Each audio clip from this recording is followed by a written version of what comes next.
Well, good morning, Manna Church. Jeff Christensen here, and welcome to part 6, the final part of our need for endurance for Morning Manna.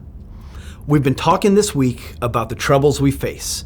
Go back and watch the first 5 parts. If you haven't done that, I encourage you to. We've been saying all this week that we live in a troubled world. We have troubles in our own lives. These are challenges quite often to boldly living out our faith. And the Bible calls us to endure. And we see specifically in Hebrews 10:36, where it tells us, "For you have need of endurance, so that when you have done the will of God, you may receive what is promised."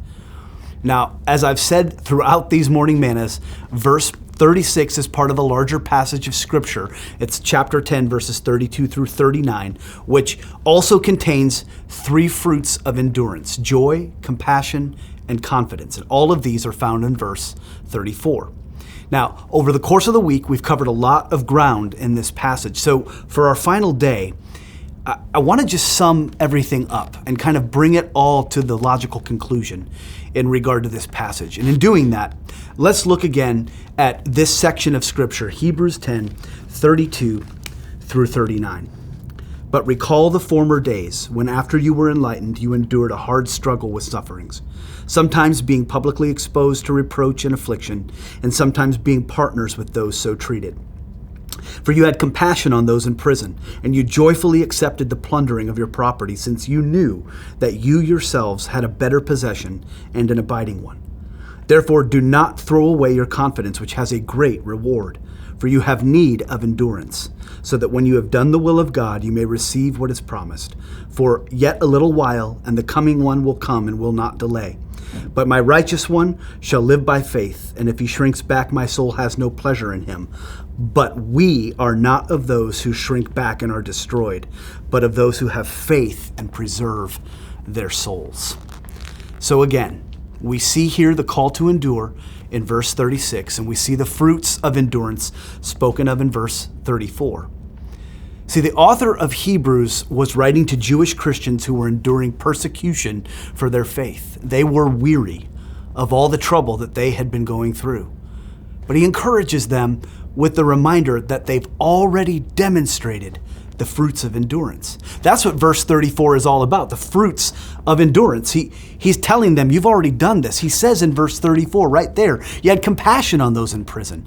You joyfully accepted the plundering of your property, since you knew that you yourselves had a better possession, an abiding one. This compassion, joy, and confidence are being spoken of in the past tense here. Notice that. As fruits of endurance that his readers have already demonstrated. They've proven that they have enduring faith. They've been through the hardships, and they've shown that they truly belong to Jesus because they haven't given up. And on that basis, he instructs them not to give up now.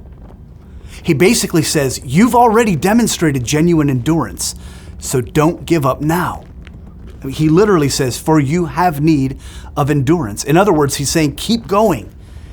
You're going to make it because there's no doubt that you're the real deal.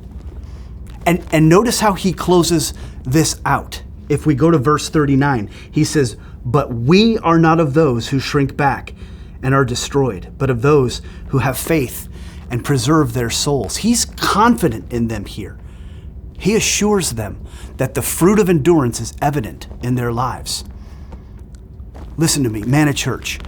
Trust Jesus and keep going. Press into Jesus as your source of strength to endure trials. And he will continue to build into you and make you people of joy, of compassion, and of confidence.